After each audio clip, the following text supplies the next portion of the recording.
এই যে ইয়াগফিরুয যুনুবা জামিআ দুইটাই বহু বচন দিয়েছেন। ইয়াগফির এটা মুজারি, বর্তমান, ভবিষ্যৎ, প্রেজেন্ট, ফিউচার। জামবুন না দিয়ে যুনুব, এরপরে আবার জামিআ দিয়েছেন। জীবনে কোনো অপরাধ আল্লাহ তার বাকি রাখবে না, সবগুলো ক্ষমা করে দেবে।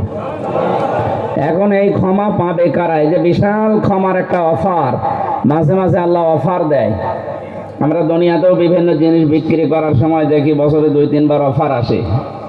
আল্লাহ বলেন আমারও অফার আছে, আমি সব অপরাধ মাফ করে দেব। কিন্তু এই ক্ষমা কাদের জন্যে?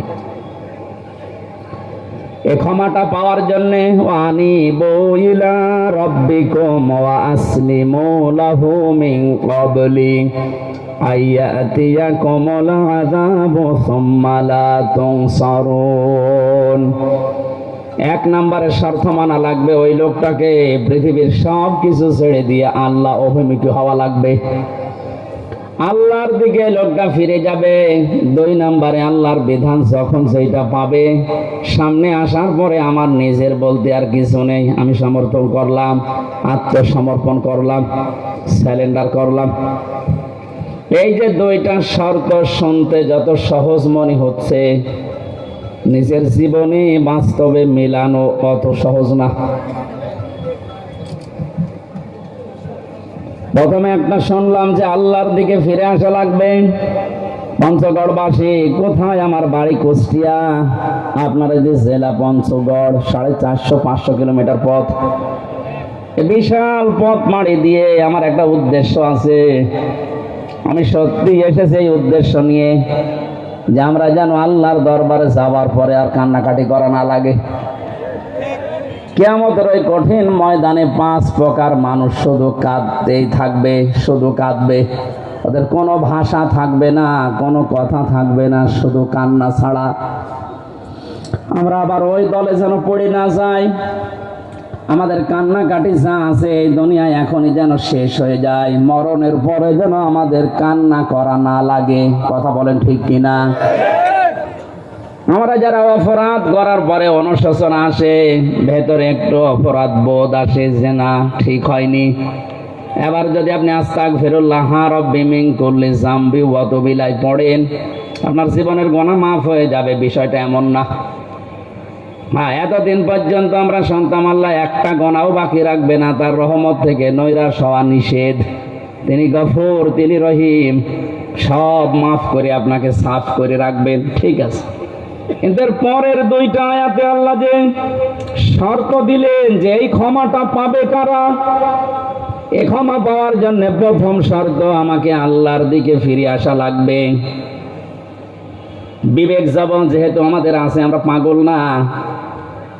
আল্লাহর ঘোষণা অনুযায়ী সূরা জুমারের 54 নম্বর আয়াত আজকে বাড়ি যে দেখবেন ইবনে কাসিরে। 1 নম্বরে আপনি যখন আল্লাহর দিকে ফিরে আসবেন, আপনার জীবনে অনেক কিছু হারানো লাগতে পারে। হয়তো এতদিন সুদ খেতেন, বুঝে হোক না বুঝে হোক, এটা ছাড়া লাগবে। কথা বলেন না কেন? যেহেতু আপনি আল্লাহর দিকে ফিরে আসতেছেন, সুদ আল্লাহর দিকে ফিরে আসবে, যে তার কাছে থাকবে। পঞ্চগড়ে আছে কিনা আমি জানি না, 1000 টাকা ছেড়ে রাখে, প্রতি মাসে মাসে 1200 টাকা করে পায়। হ্যাঁ, আরো বেশি। এটা যে সুদ আপনি কিন্তু জানেন, এটা করলে মায়ের সাথে জেনা করার গুনাহ হয়, তাও জানেন না? জানেন না? এই যে জানা শোনার পরও আপনি করছেন। কোন মানুষ যদি জানা শোনার পরে কোনো অপরাধ করে, এই অপরাধের শাস্তি যদিও দুনিয়ায় নিয়ে না যায়, কিয়ামতের দিন আল্লাহ ওই বিচার ডবল করে করবে। এই জন্য যারাই বিভিন্ন অপরাধে আছে, আমি আল্লাহর দিকে যদি ফিরে আসতে চাই, সবগুলো আমার ছেড়ে দেওয়া লাগবে। এতদিন আমার বউ, আমার মেয়ে, আমার বেটার বউ বেপরদায় চলতো, এখন থেকে স্টপ। হ্যাঁ, একবারে যদি আপনি ডোজ 100 ভাগ দিয়ে দেন, শেষে আপনারে বাদ দিয়ে চলে যাবে না, আস্তে আস্তে দেবেন। যে যে অপরাধে ছিলাম, অপরাধগুলো থেকে যদি মুখ ফেরিয়ে আমরা সত্যি চলে আসতে পারি আল্লাহর দিকে, দ্বিতীয় নম্বর শর্ত, যখন যেইটা আল্লাহর বিধান সামনে আসবে সব কিছুর আগে আমি আত্মসমর্পণ করব, সারেন্ডার করব আল্লাহর দিকে। পৃথিবীতে যারা কথা বলি আমরা, এদিকে খেয়াল করে থাকেন, এই পৃথিবীতে যারা কথা বলি আমরা, সব চাইতে ভালো কথা, উত্তম কথা, সর্বোত্তম কথা আল্লাহর কাছে ওই লোকটার। আমান আহসানু কওলাম মিম্মান দাআ ইলাল্লাহি ওয়া আমিলা সালিহা ওয়া ক্বালা ইন্নানি মিনাল মুসলিমিন। আল্লাহ পাক বলেন, আহসান ইসমে তাফসীল, ওই লোকটার চাইতে ভালো কথা দুনিয়ায় কেউ বলতে পারে না, যে লোকটা আল্লাহর দিকে মানুষকে ডাকে। এদেশে বাংলাদেশের দিকে তাকান, অন্য দেশ বাদ দিলাম, মুসলিম আমরা যেহেতু এদেশে 96%, কম বেশি আমরা আল্লাহর দিকে ডাকতেছি, কথা বলেন না কেন? দ্বিতীয় শর্ত কে ছিল? আমিলা সালিহা, ভালো ভালো কাজ করে। এই শব্দটা নিয়ে ঝামেলা আছে এই দেশে। এই যে সালেহ, এই শব্দের শাব্দিক অর্থ অনেকে বলেন নেক, সৎ। না, এটা তো আছে 99টা অর্থ আছে সালেহ শব্দের। সালেহ শব্দের প্রধান অর্থ হচ্ছে যোগ্য। কি? আপনি ভালো ভালো কাজের আঞ্জাম দিতে হলে আপনাকে যোগ্যতা অর্জন করা লাগবে। এইটাই আমাদের ভেতরে আজ অনেকের নেই। আপনি যদি উপরে উঠতে চান অবশ্যই আপনার যোগ্যতা লাগবে, যোগ্যতা না হলে 3 থেকে 4 উঠতে পারবেন। এমন হয়েছিল, এক ছেলে এসে কাঁদছিল। কি হয়েছে, কাঁদিস কেন? বলছে আব্বা আজকে রেজাল্ট দিয়েছে পরীক্ষার রেজাল্ট তো দিয়েছে ভালোতে, কাঁদিস কেন? কথা বলে না, শুধু কেঁদেই যাচ্ছে। থাপ্পড় দিয়েছে 2টা। কাঁদিস এত বেশি, কথা তো বলবে, তুই কি ফেল করেছিস? এবার বলছে আব্বা না, ফেল করলেও তো কথা ছিল, ছিলাম 5-এ, নামিয়ে দিয়েছে 3। 2 ক্লাস নিচে আমার রেজাল্ট এমন, উপরে 6-এ ওটা তো দূরের কথা, আরো 3 নামিয়ে দিয়েছে। এখনো 5-এ উঠতে আর 2 বছর লাগবে। আমরা যারা এখানে আছি আমাদের মন মানসিকতা এরকম হওয়া লাগবে। আপনার যোগ্যতা যদি না থাকে উপরে ওঠার, জোর করে যদি আমি আন্দাজে আপনাকে বসিয়ে দেই, দেখেন আপনি ওই জায়গাতে টিকে থাকতে পারবেন না। এই জন্য আল্লাহর আইন চাই, সৎ লোকের শাসন চাই। শুধু সৎ লোক না, সত্য হওয়াই লাগবে, মাস্ট বি, যোগ্যতা সম্পন্ন হওয়া লাগবে। আপনি কি মনে করবেন, রাগ করেন না, আমার প্রতি খুশি হন, ওটা আমি দেখছি না। আমি বাস্তবের দিকে তাকিয়ে বলছি, এই দেশে আজ যারাই রাজনীতি করছে, এই যে সৎ এবং যোগ্যতা সম্পন্ন মানুষ তৈরি করার ফ্যাক্টরি বাংলাদেশ জামাত ইসলামী।